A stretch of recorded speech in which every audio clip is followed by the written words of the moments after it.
খেপে গেছে।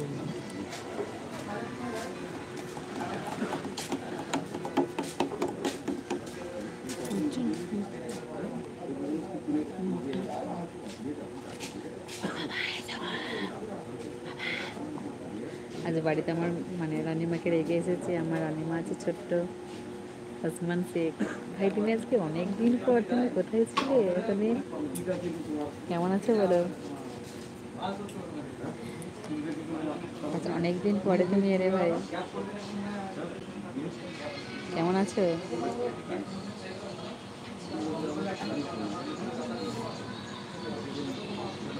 আমি হয়তো অনেকদিন লাইভে আসতে পারিনি, তো মানে এখানে আমার বাড়িতে পুজো পার্বণ ছিল, তো সেক্ষেত্রে খুব চাপ ছিল কাজে, বুঝতেই পারছো, তাহলে তো পুজো পার্বণ থাকে মানে।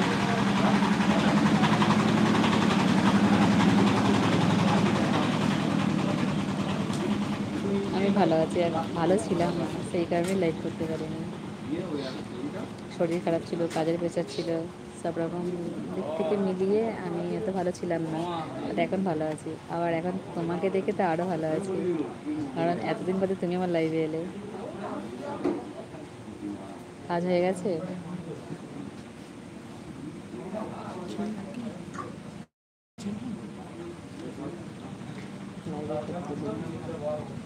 না বন্ধু, এটা আজ আমার বড় মশাই আমাদেরকে বসে রেখে এখন সেলুনে ঢুকেছে। আমি সেই বিকাল থেকে বাইরে বেরিয়েছি, এখনো পর্যন্ত বাড়ি পৌঁছতে পারিনি, তো বাড়ি পৌঁছতে এখান থেকে বেরিয়ে আছে। ওসমান ভাই, তোমার কি কাজ হয়ে গেছে? ডিনার হয়ে গেছে?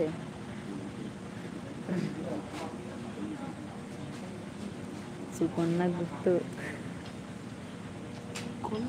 কিরে কেমন আছিস? তুই আজকে সেদিনের মতো আজকে হঠাৎ করে আবার চলে এলি? হ্যাঁ, খাওয়া দাওয়া করলাম। আপনার খাওয়া দাওয়া হয়ে গেছে? না না, আমার খাওয়া দাওয়া হয়নি, আমি এখনো বাড়িই পৌঁছাতে পারিনি, তো কী করে খাওয়া দাওয়া করবো? আমি এখনো বাইরে আছি, তুমি দেখতে পাচ্ছি। আমি সেই বিকাল থেকে বাইরে বেরিয়েছি, এখনো পর্যন্ত বাড়ি পৌঁছতে পারিনি।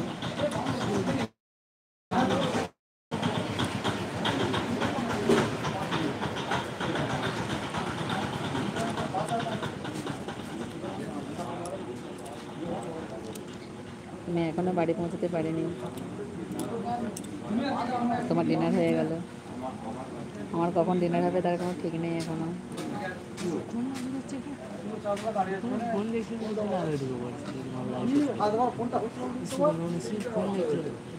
ওই এর আগে একজন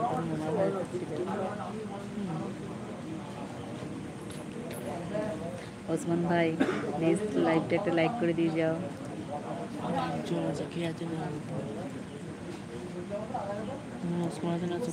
সুকন্যা গুপ্ত, ভিডিওটা একটা ছোট্ট লাইক করে দিয়ে যা।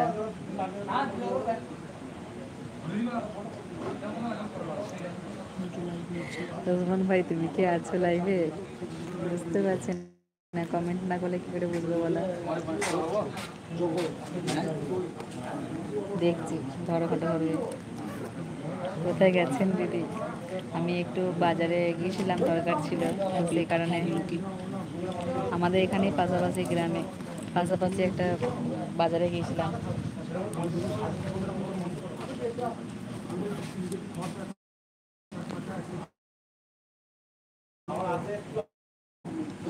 লাইক দিয়ে দিয়েছি, থ্যাংক ইউ সো মাচ।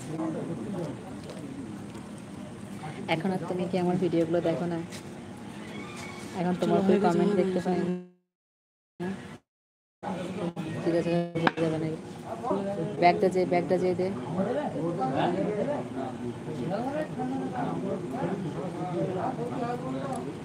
এখন তোমাকে আর দেখতে পাই না, আমার ভিডিও এখন অনেক কিছু বোঝা যাচ্ছে।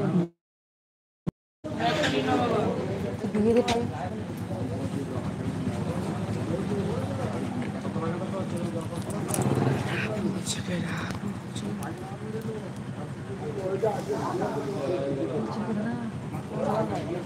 পুরোটা ভেঙে গেল।